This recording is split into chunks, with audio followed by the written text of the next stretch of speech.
Hey everybody, welcome to day 109, body weight up to 222.2, the heaviest I've been in the training cycle. So we're going to do something a little bit different today. I'm not really going to talk much about the training.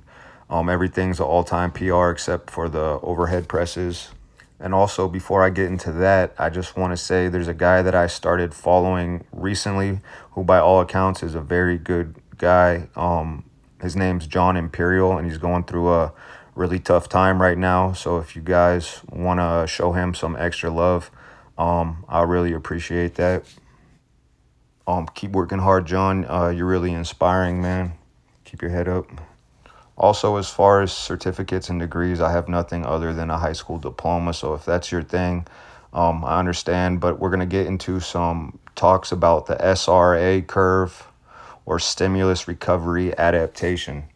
So if you guys are trying to write your own programming or even looking after a program that you're doing, I would just advise you to, sometimes we forget the whole purpose, the meaning of why we're doing things that we want to do in training, whether that be a strength performance, an athletic performance, or just a muscular goal. They're all going to fall on this curve. So obviously there's going to be some central nervous system adaptations, and there's going to be cardiovascular adaptations when you're doing exercise, but those come on very quickly, and they're usually not the primary goal or the primary mechanism where you're going to see change in your performance is going to come from hypertrophy ultimately. So ultimately, I think people get too caught up in, the exact numbers of their program and what they're doing, and they lose sight. What you're trying to do in a training session is to elicit some type of stimulus for your body.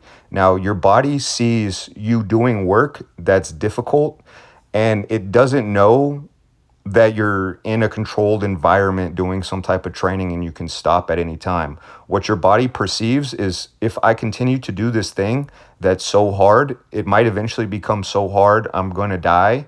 And the body is so good at surviving. So it gets this signal, it freaks out, it uses, the food that you have as fuel or whatever, and you're sleeping and you recover and you adapt and you come back stronger. People get these weird misconceptions of, getting a burn, getting a pump, getting a sweat, a good workout. I'm going to, quote unquote, tear down my muscle fibers, do micro trauma, and that's the mechanism that's going to make me heal up and become stronger. And not to go on too much of a tangent, but from someone that's never done real diets before, or, might be an overweight person that's just trying to lose weight, you notice this when they first get those signals of these craving, these hunger signals, which your body does not understand that it's 5 feet away from a whole box of Twinkies. All it perceives is that you did not eat the food that I have been accustomed to. And if I continue down that road, I'll eventually starve to death.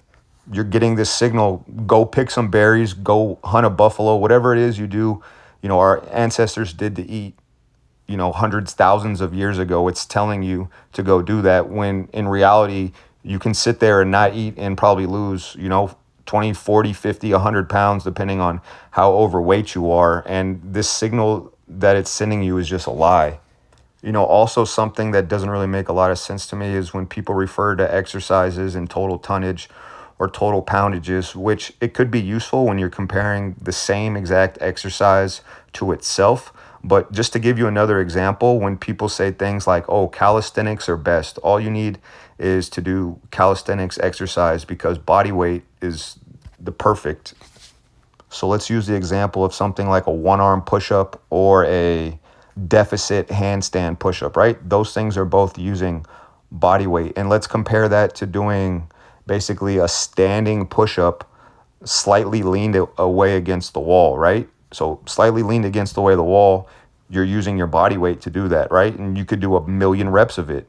And a one-arm push-up or a handstand push-up, maybe you're not even close to being able to do 1 rep. So every exercise is different, and just because you use your body weight doesn't mean that's the appropriate load for you on that exercise or every exercise. Every exercise must be different. You know, another example of this is after my dad had a heart attack, his cardiologist told him, you know, he can get back into physical training and everything. And he was allowed to do things like reverse lunges. And the amount of pressure, he could do reverse lunges fine, but the amount of pressure exerted on a reverse lunge is a lot more than something like doing a step up on something as small as like stepping up on a stair. And his advice was not to use any weights, but doing a 10, 15, 20 pound step up onto a small step would exert less pressure on his body than doing that reverse lunge would. So obviously there's more weight held in the hands or on the back or whatever, but that wasn't his contention. The contention was the amount of total exertion, which again, it doesn't make sense. Every exercise is different and independent of each other. So basically, I just want everyone to think out loud and question, why are you doing the things that you're doing? Because at the end of the day, you need to continually have a greater stimulus to elicit adaptation. Now, why exactly that is, whether your body just becomes numb to that stimulus and no longer perceives a threat, or your ability to recover and adapt from that becomes numbed or lessened over time, I don't know the exact mechanism, but obviously there is one. You know, some people say, oh, I can only train legs once every 2 weeks, and they have this monster session of legs and they feel that they need 2 weeks to recover from it and they're still making progress. Okay, if that works, fine, that works. And on the other end, you have people like the Olympic weightlifters doing multiple sessions a day, every day, day after day. They might train up to 8 hours a day, and their second, third session could be better than the first session of the day. You know, even in the lack of new nutrition, right? You already have some leftover food in you from before, and the lack of sleep, I believe the body still has some capability to recover, at least in the short term. You know, the point of this talk is not to give actionable advice, but it's just to make you open your mind and think, what is it that I need to do? What kind of signal do I need to send my body to recover and adapt and to get better? Obviously, if you're in a calorie surplus and you're getting, you know, a good amount of sleep, the recovery process can be quicker, or, you know, you can, I guess, realize more gains from the stimulus that you received. And also you have to keep in mind what you can recover from and get a benefit from is going to be different than the next person, because another big factor is cortisol levels, or stress, basically. You know, you see the people that walk around and anything that's not a perfect day for them, they let ruin their mood. They're just waiting for something bad to happen so they can sit and complain about it, you know, whether they had an argument with their girlfriend, their wife, or something at school or work didn't go their way, someone cut them off in traffic, you know, whatever the case may be, the weather wasn't perfect. And as soon as that little thing happened, internally, they don't know how to properly deal with it. They've never been through, you know, real life tough situations where all these things should be nothing to them.